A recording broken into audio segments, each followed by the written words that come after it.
It is a scam when you don't allow everyone to operate on fair terms. We are the Robin Hoods of sports betting. We take something back from the rich bookies and enable our customers to beat them instead. Hi guys, Alex here. Welcome to episode 37 of the Trademate Sports Betting Podcast. Today I am joined by Sportsbook Solutions owner Matt Howard. Welcome to the podcast, mate. Thanks very much, Alex. Pleasure to be here. Great to have you on, mate. Before we get into it today, just for the people that haven't heard of you before, I thought I would go through all of the roles you've had in the industry, because it's quite a list, I would have to say. So you started off 15 years ago, you said to me, William Hill, content manager and team manager. You've also worked with Smart Gaming as a senior trader, head of trading there, digital sports tech, head of sportsbook, head of sportsbook also for Betfred / Totesport, director of sports for BetConstruct, and finally the owner of Sportsbook Solutions, where you're looking after trading and risk management services for operators and suppliers. And you've also worked everywhere in the world, mate, both regulated and unregulated markets. Yeah, I have been around, yeah.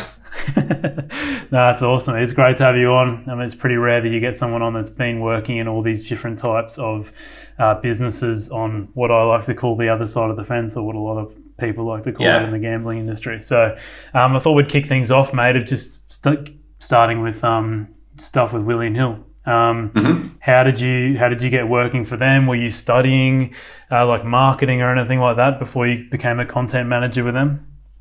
So, no, I pretty much fell into working at William Hill. My flatmate at the time was working there. We were both living in Leeds, which is where the head office is. He was already with William Hill, like I said, doing some trading work. And I asked him if there was any work going because I needed a new job.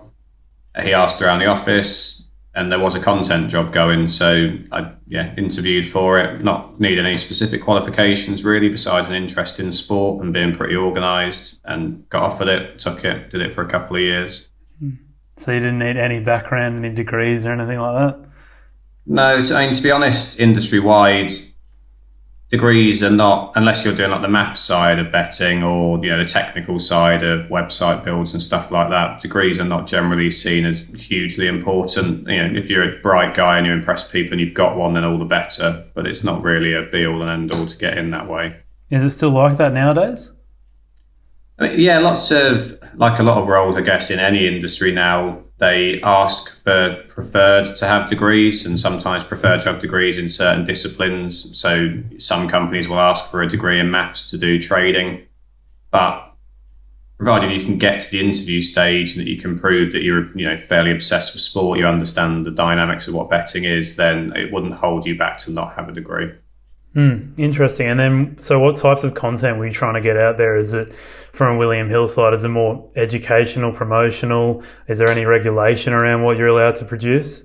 So because it was 15 years ago, it was the start of companies going online. So it was basic website content at the time. The systems were not like they are now, and they didn't have any real intelligence behind them. So it was as simple as, looking at what matches were on today, because there was a lot less offered to bet on as well back then, dragging them all over at 8 o'clock in the morning so they were showing up on the website in the right places, taking them off when the matches had finished, moving stuff around a little bit for promotional stuff, like making sure the Premier League was the top and in customers' faces. But nothing really more complex than that, because the technical system didn't allow it to be any more complex than that.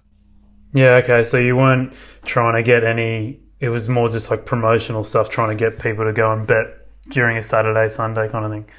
Yeah, not so much that. If there were changes to things like terms and conditions, which I'd probably usually call static content, then someone in the team would be tasked with just going in and editing it. But it's a 10-minute job. It's not something to keep an eye on constantly, because it was only if the business decided to change anything that you would then just go and change it quickly. Were there any particular techniques you would use, or particular pieces of content you tried to get out there to try and drive people to the website and bet? At the time, we kind of because in-play was just starting as well when we went online with William Hill, we were quickly picked up on the fact that tennis was going to be a popular sport and quickly became a popular sport with in-play betting where it previously hadn't been pre-match. And that's just, due to the nature that you can bet and get a return quite quickly on tennis for in-play. So we did start pushing tennis to be more prominent than when we very first began online, just because we'd seen how much people might like to bet on it and it seemed reasonable to do that. Other than that, no, it was pretty common sense type stuff, like get the Premier League out there as early as possible and as in people's faces as possible. We were a UK business at the time only, just making sure the content was relevant to people. William Hill doesn't seem to be getting too much love at the moment, mate. If you spent any time on Twitter, or I'm sure it's all over the place, but just from what I'm seeing on Twitter, and we've also had a pro sports bettor on. His name's Haroon Masayan, and he comes on the podcast quite regularly. He said to me when he came on, they are the worst sports book to ever be around. Nobody likes them. What would you say to that? I mean, I guess they haven't moved on a great deal with the rest of the industry. The industry as a whole is not particularly innovative or modern in terms of technology. And a lot of the older UK companies, which William Hill fits into, definitely fit into that description. It's not the greatest experience in the world trying to find what you want to bet on sometimes with William Hill's website. I mean, I presume if he's a pro bettor, then he's probably referring to the fact that he's getting cut off quite quickly when he perhaps doesn't feel that he should. And yes, William Hill have certainly tried to go more towards the side of being a recreational bookmaker than previously. So he probably is getting cut off quicker. I don't disagree with that. But I think that's the way the industry's gone as a whole, to be honest, rather than being specific to William Hill. Yeah, I mean, I haven't been, in terms of limitations in my own betting, I mean, they're not the worst I've ever encountered. I mean, I think there might be a lot worse out there, but then on the other hand, I have had, and I've heard of lots of people have this situation where they go to put a bet down and they'll put it in the wheel, pending, and they'll drop the odds, basically use your knowledge to drop the odds, which is just quite unfortunate. Yeah, I mean, that happens. I think to go to your point there, they're definitely not the worst. I mean, I think people have, going into betting with William Hill, you probably have more of an idea that they would let you bet more than perhaps sometimes they do, which makes it a worse experience. But there are definitely people out there who really, really will cut you off straight away, and it will be a worse experience than William Hill. And there's still a big book who take something approaching a reasonable bet off most people, I would have said. And then coming from the content side of things for a bookmaker, what would be something that you would want to tell bettors to look out for when it comes to the marketing that they're pushing out? I mean, I'm a big believer that, you want content to be unique, really, as much as you possibly can. I mean, everyone offers the same sports and the same competitions and most of the same markets on them. But companies have moved away from doing unique content, be that in the way that they show the content and what they give prominence and how dynamic that is depending on what's happening during that day, week, month, whatever it is. That comes down to a lack of planning, to be honest, with most companies, and a lack of understanding of an actual bettor's mentality. But then, also the industry has moved away from odds compilation in a lot of ways and towards, computer generated algorithmic odds just being churned round. So everybody really, really does have exactly the same content to bet on. Whereas, bigger firms who can run things like boosts and specials, which are great for marketing, for, bringing customers to look at your website, keeping customers around because they can't get those bets anywhere else. That's the sort of stuff I really think it might seem simple and it might seem old, but companies have moved away from it, and I think it does drive customers to want to bet with a company when they know that they're getting something different to everywhere else. And so you don't think is there anything in particular you think they should look out for? I mean, the first thing that comes to mind when I think of marketing is most of it's based around, look at this punter who put on, a $5 multi or accumulator, won $100,000 kind of thing. Would that be like the most common piece of content you'd say to not get influenced by and think that that's a common thing that happens? Yeah, I mean, multiples betting is lower risk to a bookmaker and more profitable. The two kind of go hand in hand. So every bookmaker is going to try in some way to promote multiples betting, particularly in the UK, because we actually like doing it. If you move to other countries where betting has come in later and live betting was such a big thing, you see lots of them with smaller profit margins overall because all their betting's on live and multiples are not really a thing to them. So again, you do see lots of those companies also pushing multiples to try and lower their risk and to try and improve their margin. I think it's more like we're going to go best price Man United this weekend because we trust our traders that that's a position they're happy to take this weekend. As many customers as you can in, and keep running similar things so that you're always doing something where people are getting the best value out of you as a bookmaker. But you do have to have a solid trading team to be able to take those sort of decisions. Yeah. Mate, you then moved on to Smart Gaming, which no longer exists, but it was a Tier 3 live casino brand, and you were a part of adding the sports betting vertical. Any particular reason why you went from William Hill to Smart Gaming?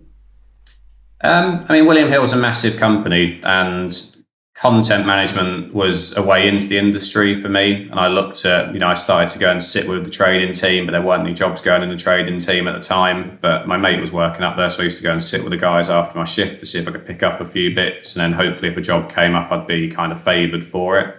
But there wasn't anything going. This was in Leeds. My wife's career would very much have been improved by moving to London. So I just started looking to see if there are any trading jobs in London I'd be able to pick up. The Smart Gaming one, I applied for 2 or 3, interviewed for all of them, and the Smart Gaming one was just the one that appealed most when I got offered all of them. So yeah, it was just because it was a new company, a new technical system they were integrating. It was a really small team with a really, really experienced guy leading it, so I knew I'd get lots of feedback and information out of him to help learn. Looking back, it was probably the best decision that I've made in my career as well, but at the time, that was the reason I took it, yeah. Going from the content side of things to trading, was there anything you were really shocked or surprised by? Because I assume you're getting a kind of deeper look into a bookie kind of business, if you know what I mean. Some of because when I'd been sitting with the traders a little bit at William Hill as well, and they obviously had some, high stake in players, and some of the numbers that people are willing to bet did shock me to begin with. You get very, very used to it. These are not necessarily people that can't afford to make those bets either, but still just the sheer size that some people are willing to bet on things that they just for a fun bet was a bit of a shock, to be honest.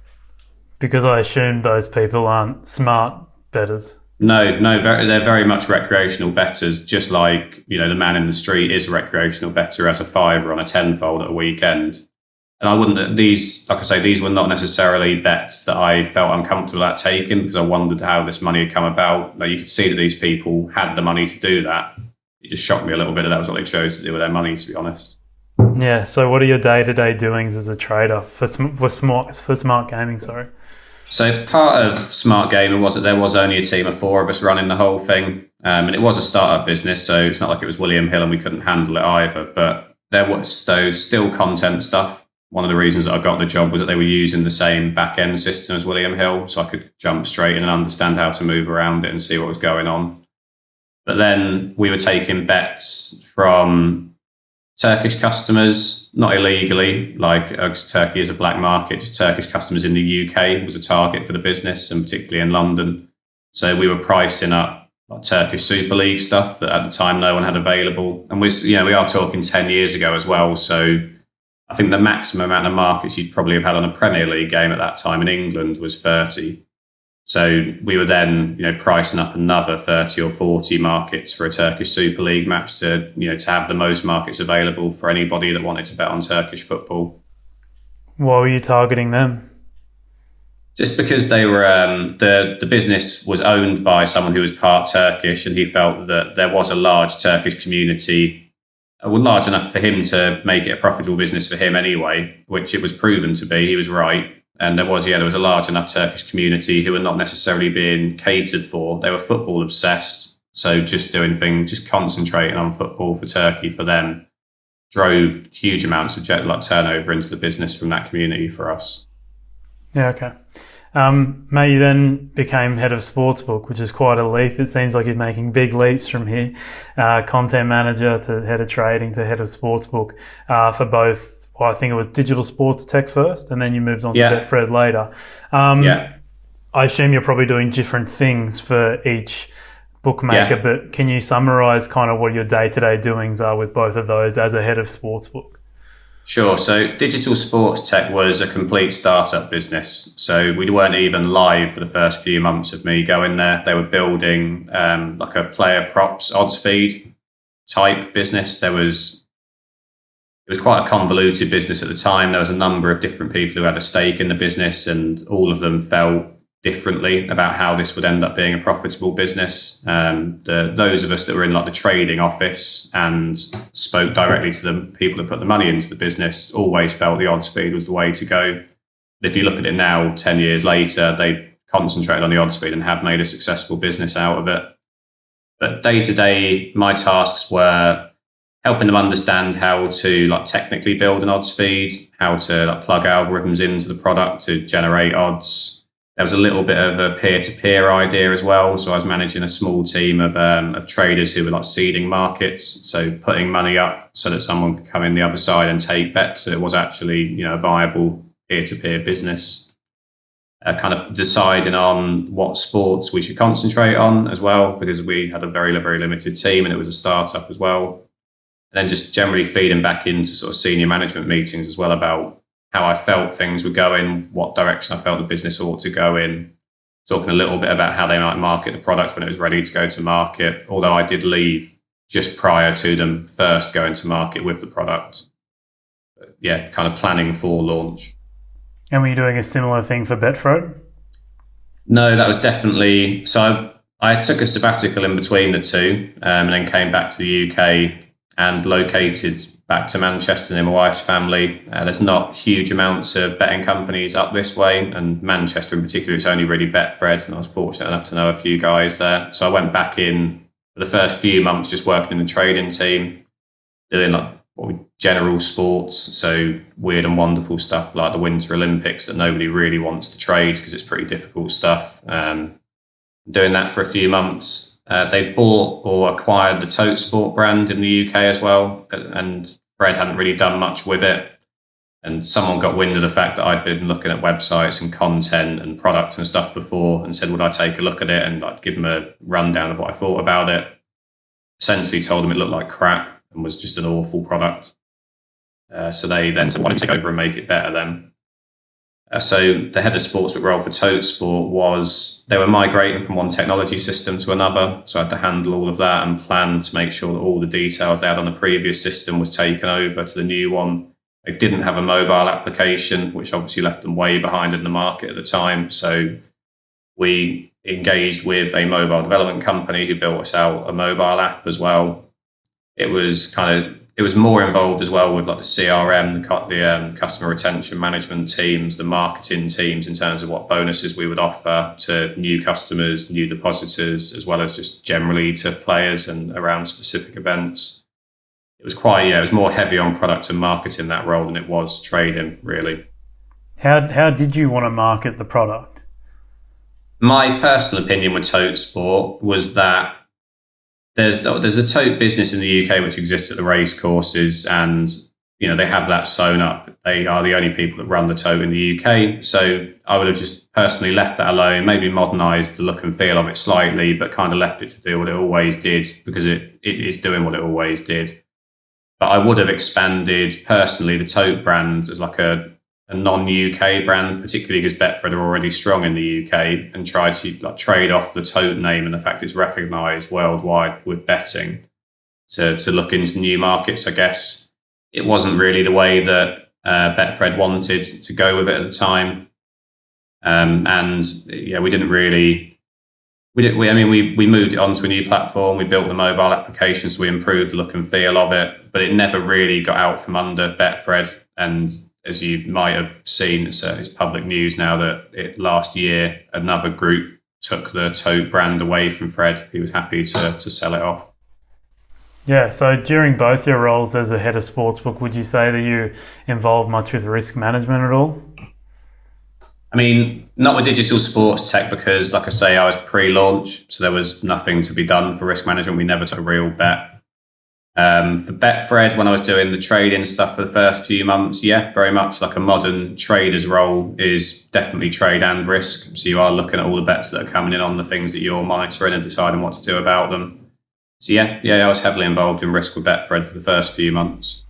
Did you ever feel like it? And I'm not saying that you were, but did you ever feel like any time you're acting immorally, like, I mean, it's not the most immoral thing to do, but limiting players and stuff like that, it's probably not fair would be the right way to say it. But did you ever feel like it was striking your moral code or anything like that?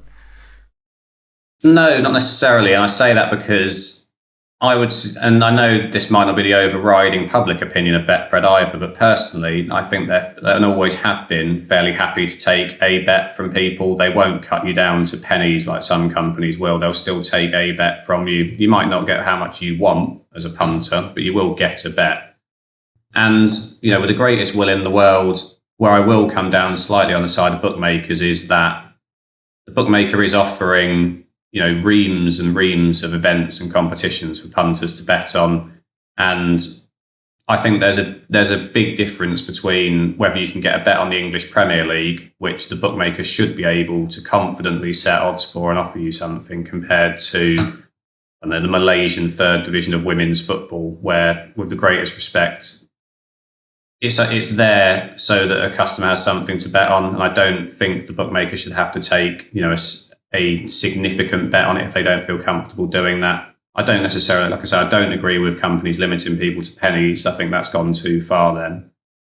I don't think you should have to take thousands of pounds on everything you offer. I think there should be some way that a bookmaker is allowed, which they are now, I know, but people complain about it. Part of the risk management is setting limits around the bookmaker's level of comfort with how much they know about those events. Do you think that they should have some sort of limit sheet? So when you enter a bookmaker, you should know exactly at what point, I mean, I don't know how they would base it around, but say if you made $1,000, then you get limited 50% of your stakes from now on, those kind of things. Like, do you think limit sheets would be a good way moving forward? I mean, I do get that it would increase visibility of what bookmakers are doing, but for an awful lot of the bookmakers out there, their risk management isn't structured and process driven enough for that limit sheet to even make sense. You might make a decision, a trader risk manager might make a decision about a customer one day that they wouldn't make the next day about the same person, just because of what else was going on with matches and stuff like that. So whilst I do in a sense agree that there should be more visibility of bookmakers' limits, that probably isn't going to be the way to do it, because you'd have to somehow, I don't know, you'd have to, across the industry, you'd have to have some sort of recognised risk management process. And I also don't think that would be fair on bookmakers, because each bookmaker in turn will have their own aversity to risk. Yeah, I mean, that makes sense. I mean, you wouldn't, like an up-and-coming bookmaker, like you said, like digital sports tech, they shouldn't have the same risk management strategies as a Bet365, because they'll just be bust. Yeah. Exactly. But what do you think of the overall business model of a European bookmaker then? I mean, the industry as a whole has changed a huge amount in the last 7 or 8 years, and it's mostly been technology driven, that change. They're the suppliers of the sports betting software and hardware and the odds feeds and things like that they've all, or to a greater extent, become automated and technology driven rather than trader driven, to try and use a couple of terms, I suppose, that I'm making up on the spot. So by that, I mean that most companies now are supplied by companies who they're not clever about bookmaking. They're not operators. They're technology companies who happen to be in the sphere of bookmaking. And therefore, and because, I mean, if they're supplying the bookmakers odds and they're not seeing the bets, then they can't make any judgments around information and stuff like that anyway. They're just going to keep churning out the same odds to the bookmaker, and they're just going to receive the same thing. And these bookmakers don't employ traders and risk managers either, a lot of them. They're just happy to let the odds fee come straight into the book. or to let one of these third-party software companies supposedly manage for them. So it's all become very, very much of a muchness, to be honest. And there's only the tier one bookmakers, the likes of 365, Pinnacle, Hills, Ladbrokes, Coral, Paddy Power, those sort of companies. They're the only ones that employ significant trading teams anymore who will do things specific to their risk aversity, to the confidence they have in their trading teams, to their marketing, promotions. And well, what's the general view of smart bettors coming into these soft bookmakers? Like, is there any willingness to actually use their money, I guess, as a way of, learning? Yeah, I mean, absolutely. I mean, odds for bookmakers who have traders and risk managers, odds are set and moved based on information. Now, that information could be the weather.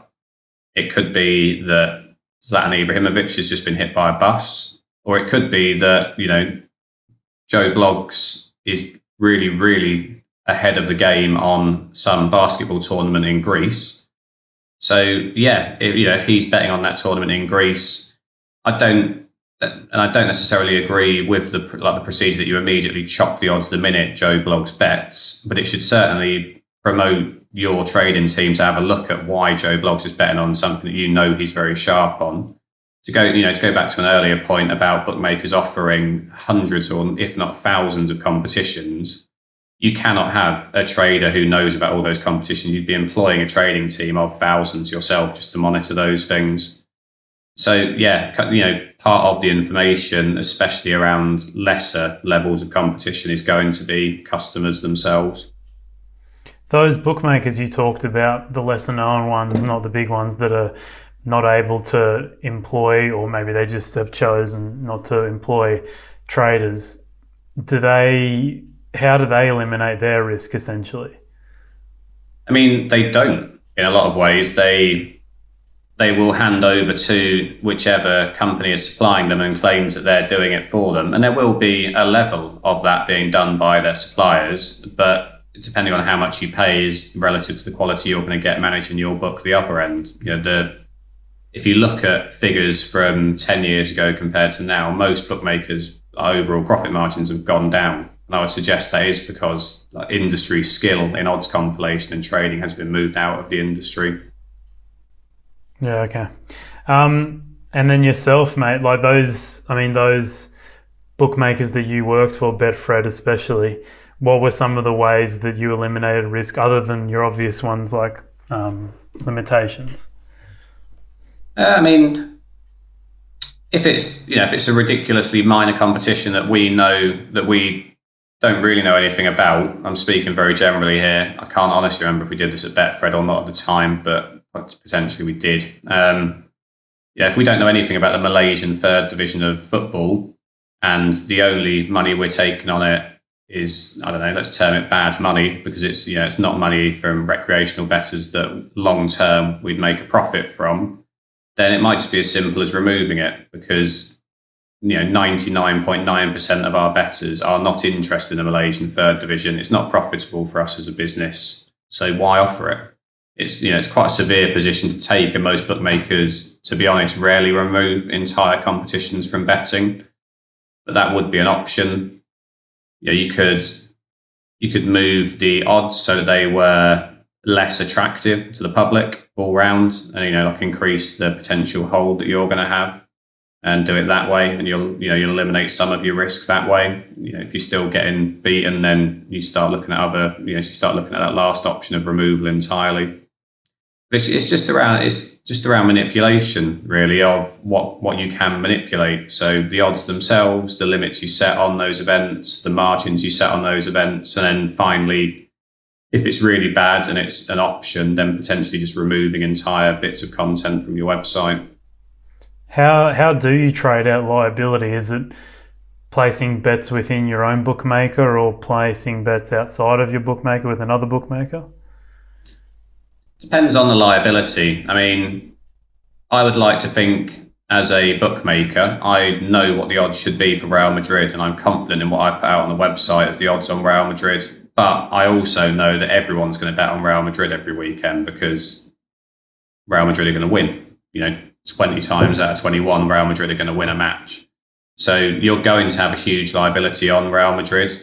However, the way that most bookmakers would work, and certainly the way that a properly run bookmaker would work, in my opinion, is that you would trade that long term. So you just say, right, well, I'm going to stomach that loss this weekend because that time that they do lose, we're going to be in profit. And all of those players I was happy with as a bookmaker. There's no reason for me to be bothered about the bets they were making.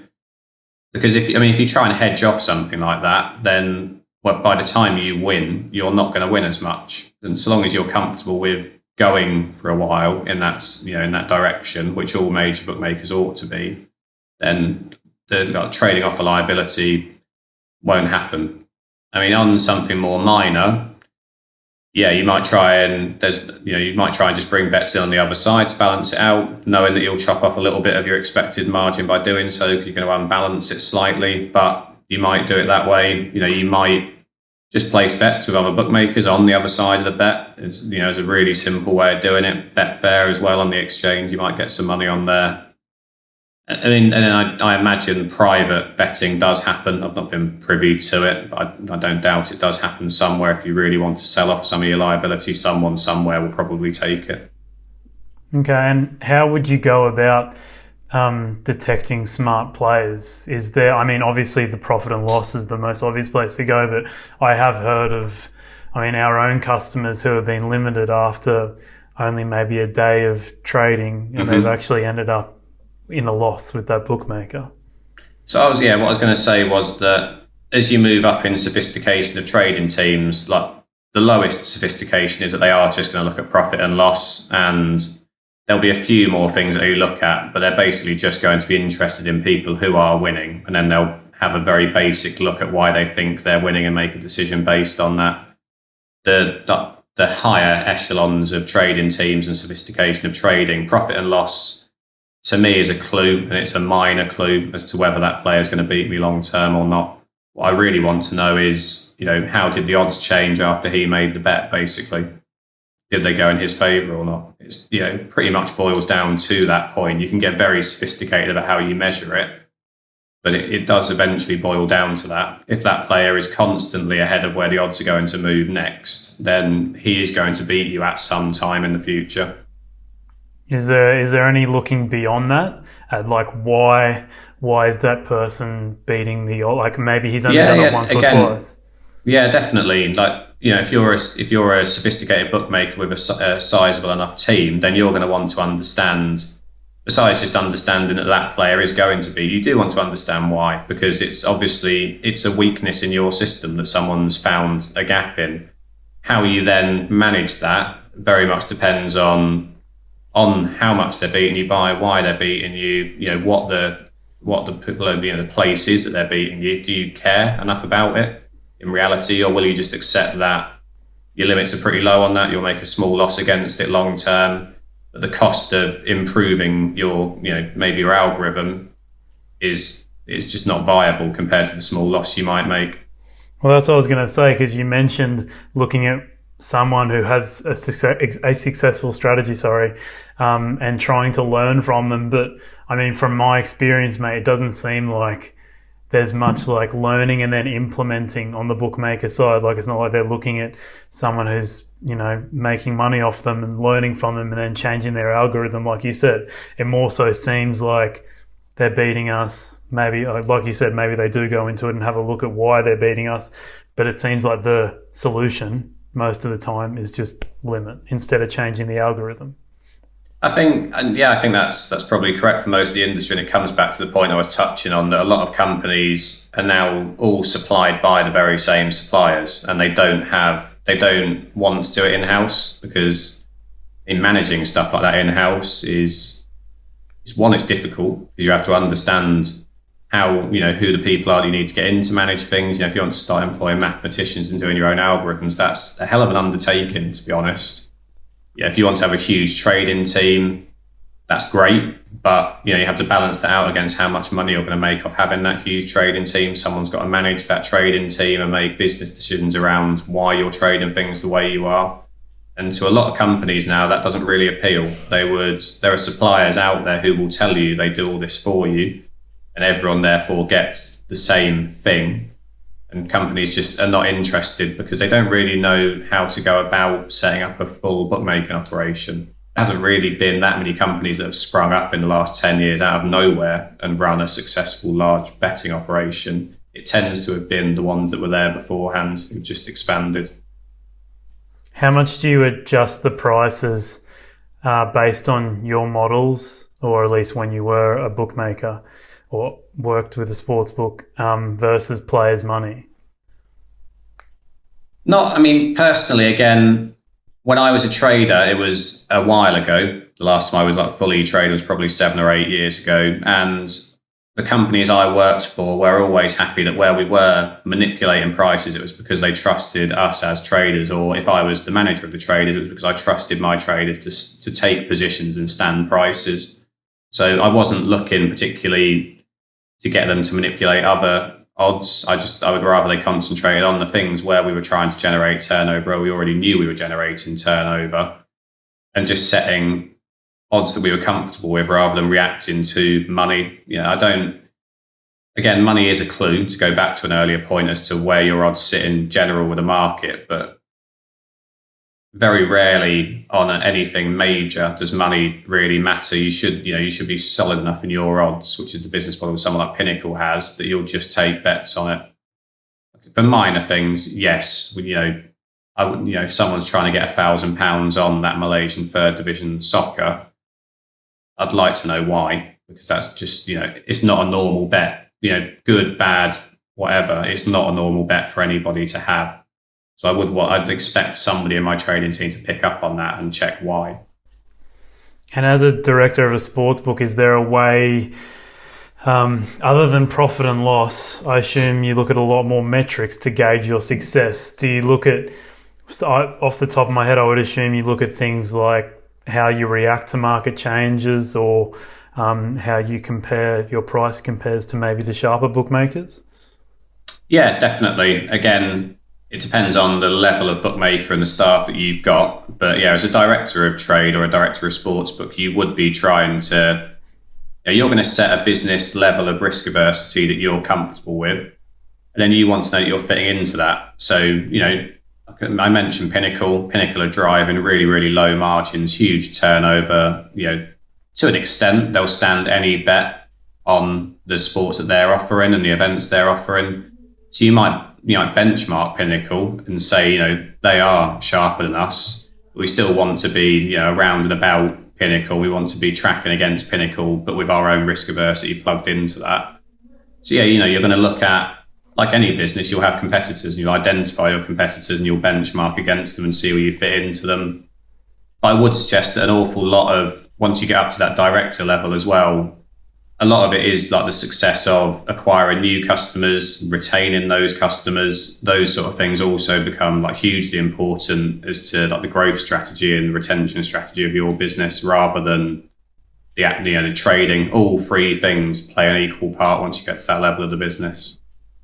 Let's say that, for example, this Saturday, by the time this comes out, it would have been done, but FA Cup final, Chelsea, Arsenal, let's just say Arsenal's best player, or Aubameyang, let's just say, injured, comes out, lineup news 1 hour before. How quickly do you reckon your standard soft bookmaker takes, in seconds, minutes, to make a price adjustment? So if you're a standard soft bookmaker, but who has a trading team, I would expect to be nigh on immediate. For a match of that stature, where the information will be out in the public domain straight away, that's what you're paying your traders to look for, that information. That's what they're good at, supposedly. I would expect them to move their odds to whatever they then feel comfortable with on that information immediately. However, then the rest of the soft bookmakers, who are all supplied by the same suppliers, generally they're going to take an average of the bookmarked full trading teams from bookmakers. So they're going to react later, because it's when all the other bookmakers have moved, their average will move down in line with that. For a match of that stature, again, it still ought to only be minutes. It's definitely, if it's hours, then there's a serious problem somewhere. But yeah, minutes, I would say, for a match of that stature. Minutes is still a very long time, you would have to say. Yeah, absolutely is, yeah. Yeah. And then back to what you were saying about looking at Pinnacle as a benchmark.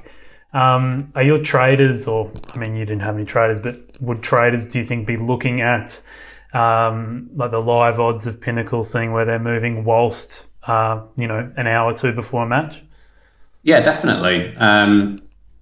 Part of being a good trader or risk manager, in my opinion, is like leaving your ego at the door. Basically, like everything, you've got to be good at it, but you've also got to know that there's going to be somebody out there better at it than you, be that a customer or another bookmaker.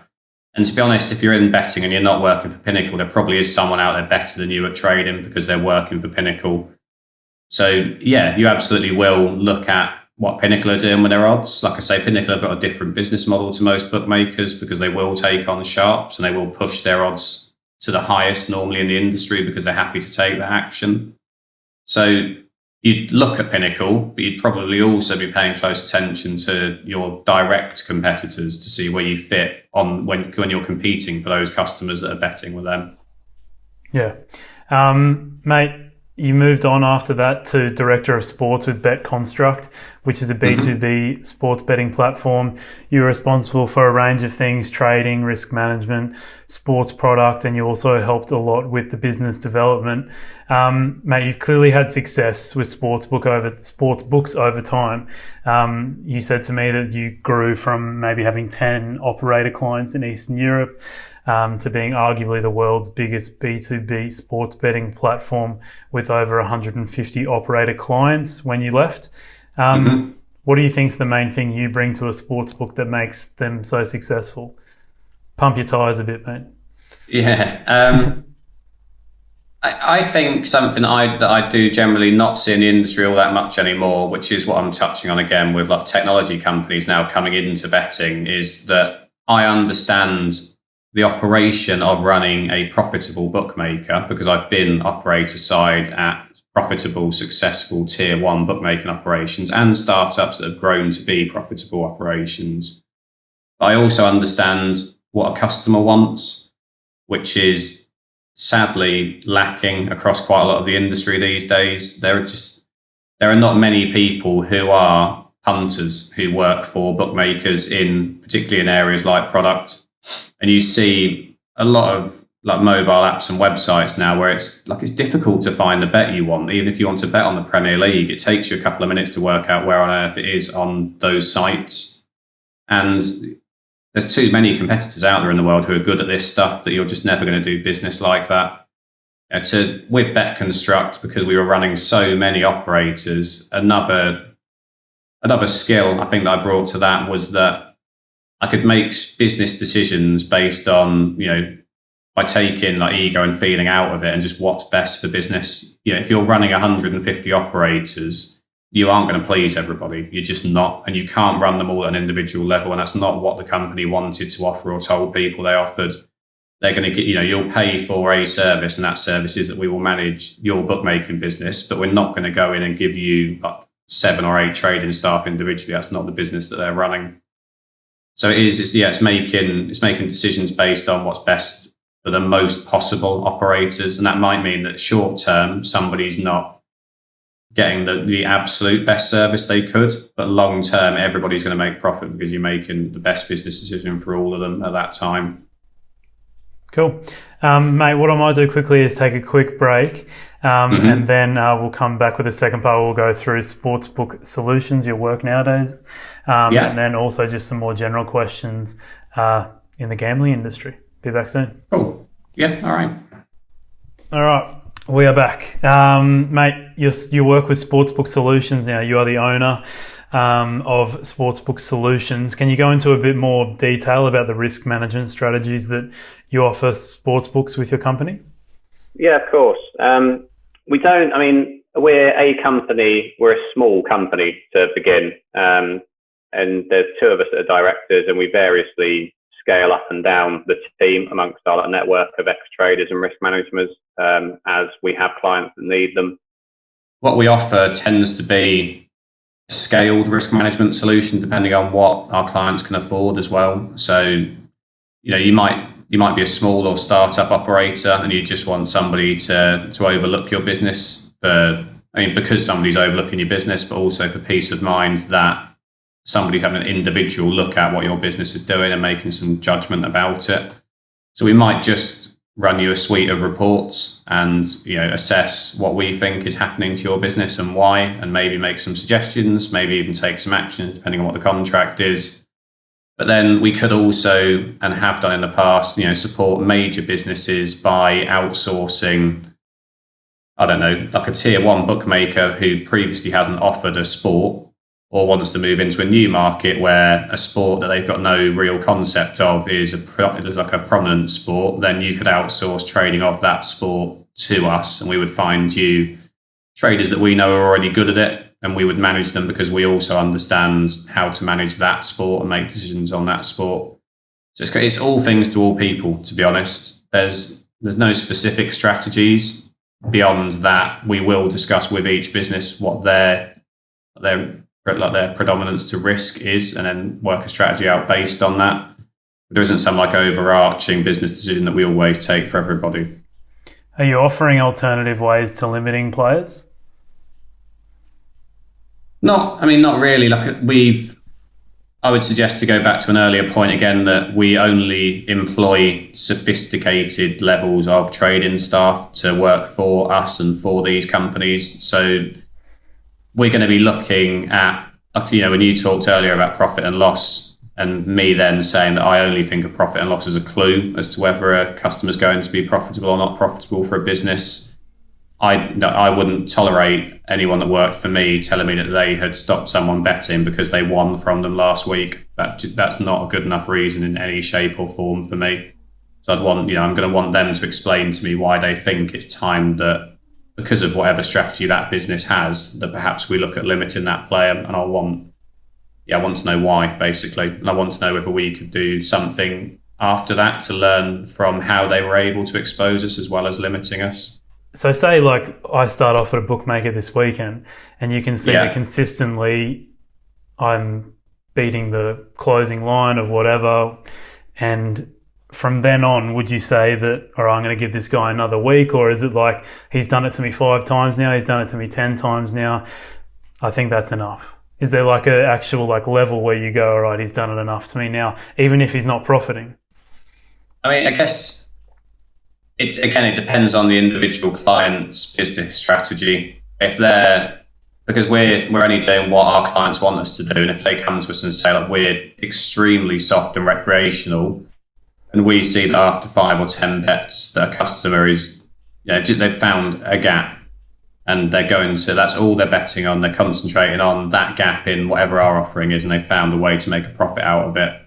If that client's not ridiculous, that's the wrong word, very soft, then at that point they probably will be limited down to something that business deems a tolerable limit for them. But that, for another company, I can say if we were doing individual sport management for a tier 1 operator, that limit would be much, much higher. And it might even be that, that they are allowed to carry on with a much higher limit than the previous operator I was discussing. Maybe that's because, we want to use them to sharpen up what we're doing for that business. Maybe just because we don't want a reputation of limiting people right down to 0. We're trying to build reputation as taking serious bets. Would you ever go into a bookmaker and recommend them to operate their business more like a Pinnacle does with the turnover model? Is that something you've ever done recommendation-wise? Yes, to an extent. I would push any bookmaking business to seriously consider taking positions somewhere. If you're just doing cookie cutter, to use an American term, stuff where you're the same as everybody else and you've just got your brand stuck in the top left corner in a different color scheme, then as a customer, why do I care? Why am I going to change my bookmaker to bet with them? If I do go, and if I'm enticed to bet with them, why would I stick around when everybody else has got the same thing? Or why would I not choose one of the other bookmakers who actually do something a bit different? I'm a big believer that the industry's moved away from trading too much, and that bookmakers should be taking positions, and that it's actually good for business to take positions when you know why you're doing it.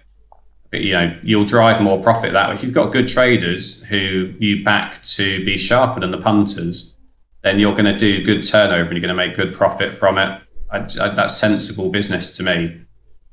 Yeah, well, and the funny thing is that you look at the industry and there's only a handful, you might even say less than that, who kind of take on the model of the turnover model. So surely there's some sort of market opportunity to the hundreds and maybe even thousands of soft bookmakers out there. Yeah, I do.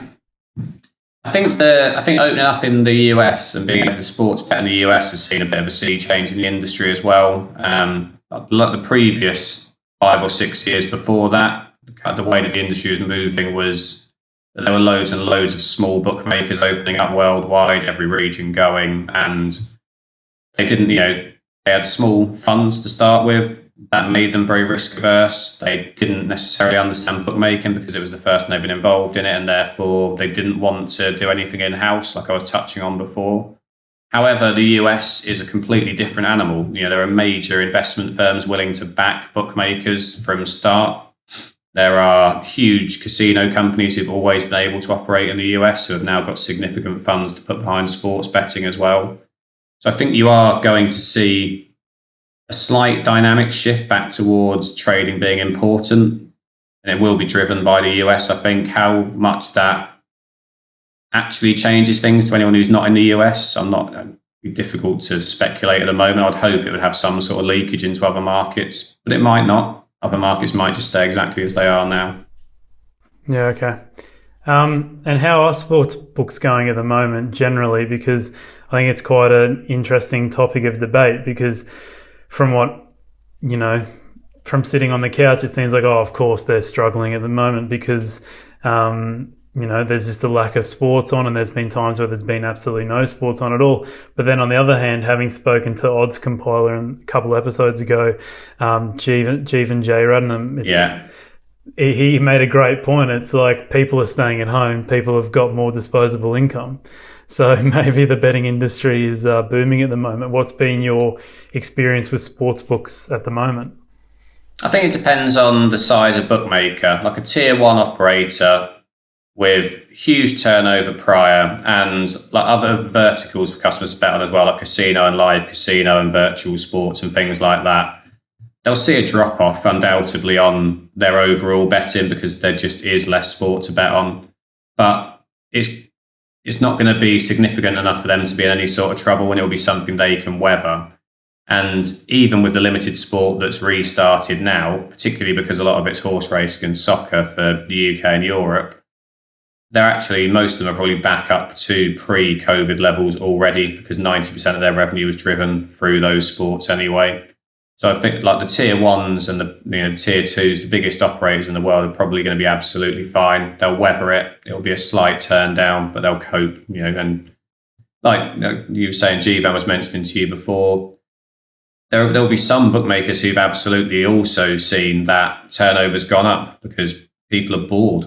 And if there was something to bet on, and normally they'd have been sat in their office and they wouldn't have wanted to get on their mobile and bet in case their boss looked over their shoulder. If they're sat at home on the sofa watching daytime TV, there's nothing to stop them then.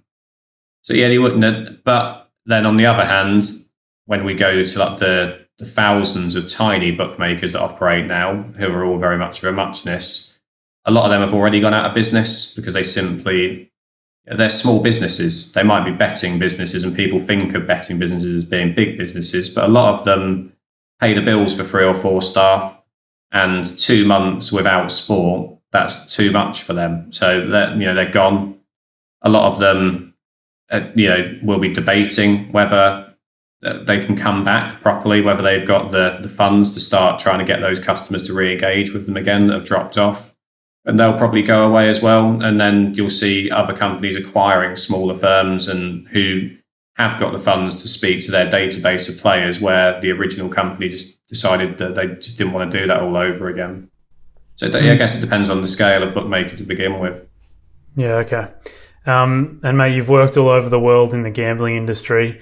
Just as a more of a general question, what is the most betting friendly / unfriendly countries in the world? I mean, unfriendly countries in terms of just legally being unable to bet anywhere where religion is a huge influence on politics, betting becomes a lot more unpalatable.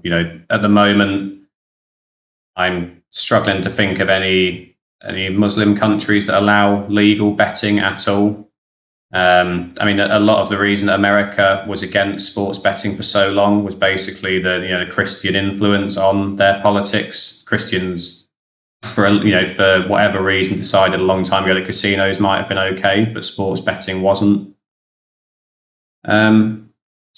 Countries where religion is a strong influence on politics are going to be unfriendly to customers, and then you have countries where regulations have been set by people who didn't necessarily understand betting when they set them. It's not uncommon at all. You get countries like France and Portugal, I'd use as good examples, where they tax bookmakers really high on turnover. And so, you can criticize bookmakers all you want, but if your expected profit margin on a bookmaker in the UK is 10%, and you're getting charged 15% turnover tax in France, then you're going to have to move those odds because you're going to have to make a profit if you're going to be a viable business. It doesn't, to my mind, it's a bad decision by the regulatory board as well, because customers are therefore going to just bet illegally or offline or offshore, however you want to term it, because the bookmakers within the country are not allowed to offer odds that are competitive for their players. Yeah, and the most friendly countries you'd say to go on, like the optimal place to do sports betting from? Probably the UK, because it's ultra competitive. The odds are driven down to a good level. You've got a huge selection of bookmakers to pick from. You've got all the tier 1 bookmakers operating in the UK who are more likely to take a decent bet off any customer. I'd pretty much say that the UK is probably the best place for everybody to bet. Yeah, and in terms of what you were... Sorry, you can keep going. No, I was going to say, it's maybe not the best place to operate because it's ultra competitive and there are so many companies here. But for a customer, I would say, you've got the benefit of choice and it being ultra competitive, which should be on your side, really. Yeah. And then your thoughts on the US market, mate, and whether you think it will be legal in all states in due time, like how long you think it'll take, or if it will happen at all? So I don't think it will happen in all states because there's inevitably going to be some states where they just can't get it, be it through organisation, be it through pressure from certain groups who have a high political influence. There are some states where casino betting is not legal, and America's been more inclined to let casinos go first before sports betting. So if you've got to this stage where casinos have been legal in some states for decades, but you still can't bet a casino, you're not going to be able to bet on sports in that state anytime soon. What I would say is that actually coronavirus has sped up regulation in states where it was stalling or where it was close to getting over the line. It's gone over the line during coronavirus because America knows that people are betting in every state. They're betting with their local bookmaker on the street, or they're betting offshore with somebody that's allowing them to bet offshore. If you want to have a bet in America, it's not hard to find out how to do it, and it's not hard to do it at all. So the states are aware that they're missing out on tax dollars by not letting people legally bet in those states. So anywhere where the regulatory authorities think that they can allow sports betting, I think coronavirus has forced everyone to take a sharper look at it. So I do think that everywhere that has casino betting is pretty likely to have sports betting in the next year or two. It will just depend on local state organisation. Some states are not organised. Some states will go and speak to huge amounts of people before they decide on their rules around sports betting because they don't understand what they should be doing and want to take advice on it. The American legal system as well just means that everyone wants to be super, super tight on what they offer. Yeah. All right, mate, I've got some more general questions for you now, not specific to your roles that you've had over time, but considering you are from the other side of the fence, it's great to get your opinion on these kind of topics. I'll start off with what might be the toughest one, the most unethical thing you've seen a bookmaker or bookmaker employee do. It's a difficult one because I've mostly worked directly within huge bookmakers who really don't do particularly unethical things. Probably it's not looking closely enough at somebody chasing when they're losing is probably the worst thing I've ever seen. I can give a specific example of it, but at some point you're likely to see it in every bookmaker. You'll see, somebody placing 100, losing 200, losing 500, losing, just trying to buy their way out of their loss and letting it go on, potentially too long. It's the one thing that sticks out in my mind as well, that the industry as a whole hasn't really ever got on top of or recognised. Yeah, I think it's the saddest part, isn't it? Because, it's actually not that bad for people that are winning that are getting limited, because they've obviously got whatever strategy they've got and they've figured it out, and, they're going to do well with sports betting no matter what. It's more so the coin flip, isn't it? The people that don't get limited that really should be the ones that, you should be looking after the most. Do you think it should be on, bookmakers at the end of the day, as you've said plenty of times, they're running a business. Do you think it should be more on like governmental regulation kind of stuff? I think I do, as somebody that's now independent as well, and would happily advise regulatory bodies on how to set rules which were fairer to players, and that's on both sides. So it's, forcing companies to take, whatever you deem as then a reasonable bet rather than limiting people to pennies, which I don't agree with, and I think gives the industry a bad name anyway. But also on the other side of protecting players who might have a problem with gambling, I think governments should do more. But I think the only way they're going to do more is by admitting that they don't understand what more they should be doing. There's an awful lot of headline making things done. The UK's been all over it for about 2 years now, but I see very little of what's actually been done as being, sensible or particularly actually helping things.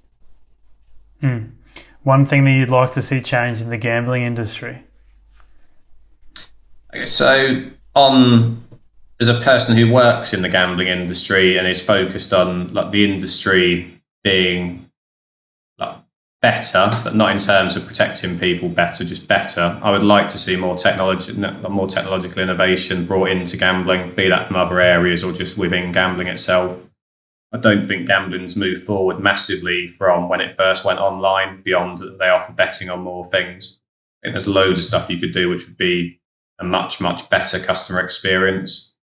On the side of being a better industry, morally a better industry, I think I'd like to see governmental agencies asking for people to advise them on how to set rules, because I think those rules have to come from the top and they have to be forced on companies, because gambling companies are businesses like any other. And to ask them to self-police to a really, really high level, the best will in the world, no company in any industry self-polices themselves out of business. So the rules have to come from somebody sitting above them, and they have to be sensible rules which protect players, but also mean that businesses are allowed to still be businesses so long as they're being, as long as they're being morally fine. And there are ways to do that haven't been done so far. And when you speak about technology and innovating more in that area, can you give us a specific example of what you mean by innovating there? I've moved heavily away from trade and risk, although it still influences a lot of decisions I make on other parts of the businesses. But I work a lot with product and technology teams now. But I'd like to see much more personalised stuff on the front end of betting apps and websites. I think there's masses you could do there into the Amazon business model of recommending stuff, because you know what customers like to bet on. I know a lot of this discussion is focused on sharp betting for obvious reasons and pro betting. But it's like a general customer, the experience when you're on most business apps and then you move on to a betting app is that it's not intuitive at all. And I think there's lots you could do there.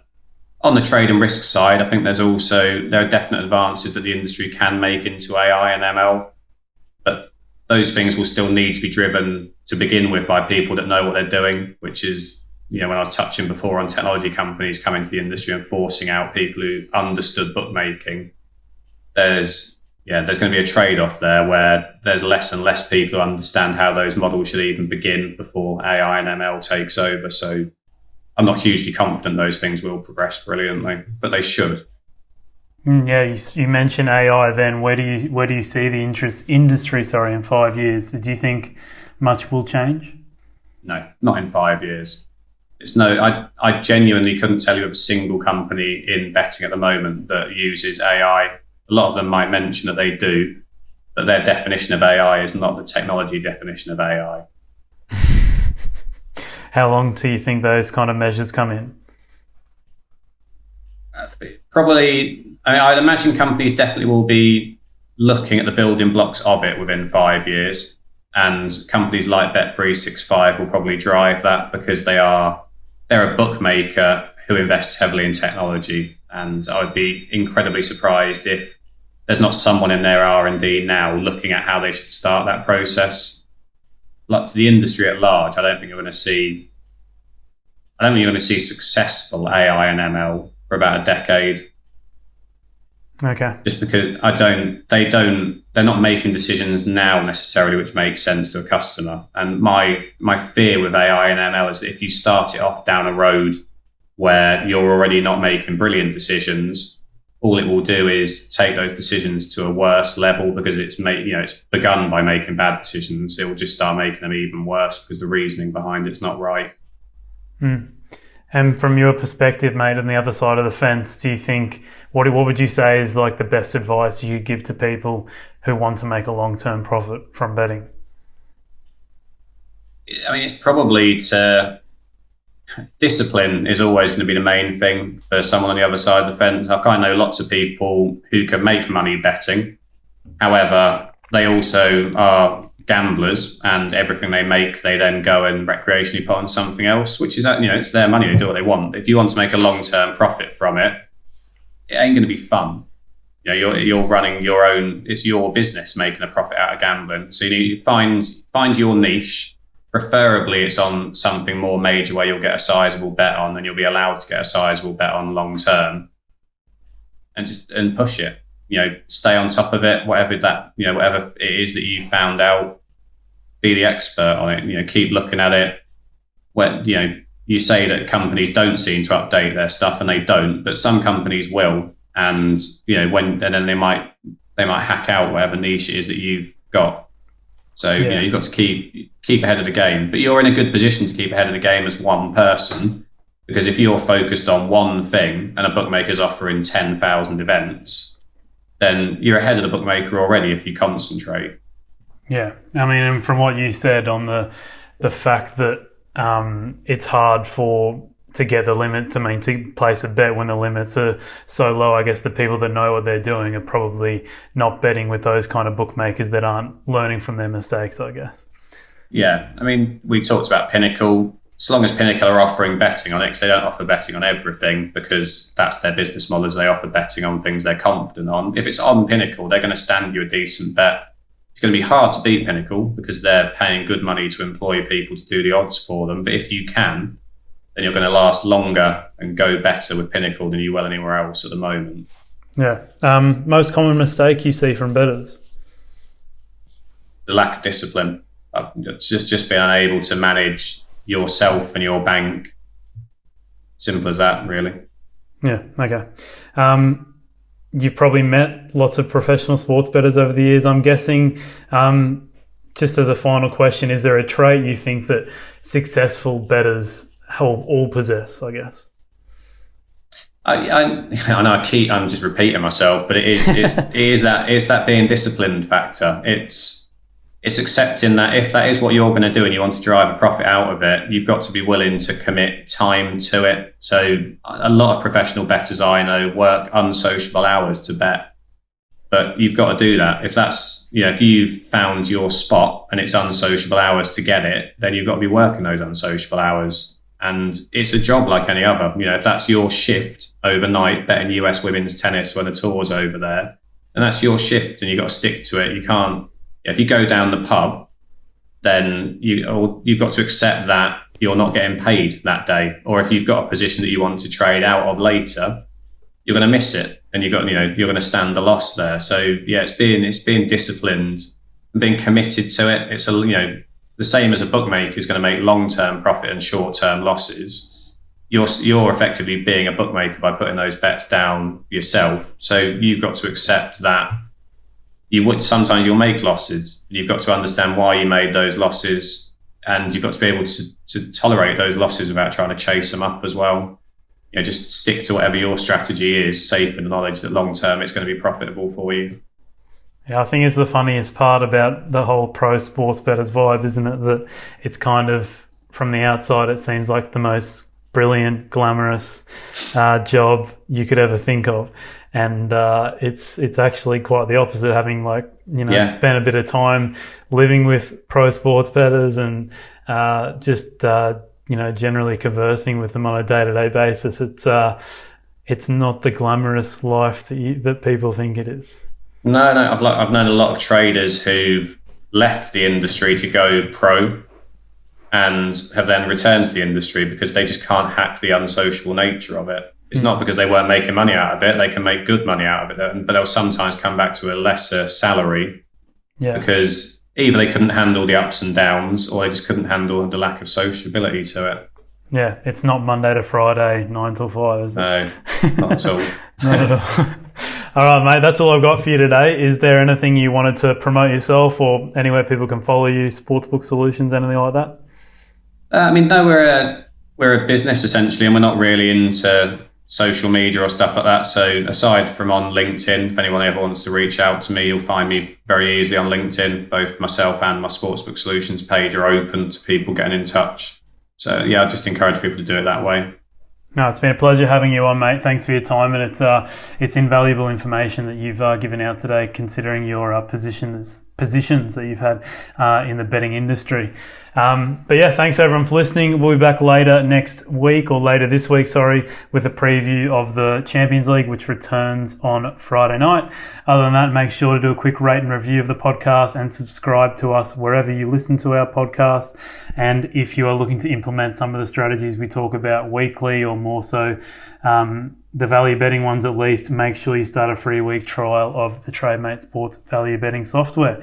Thanks again, Matt. No worries. Cheers, Alex.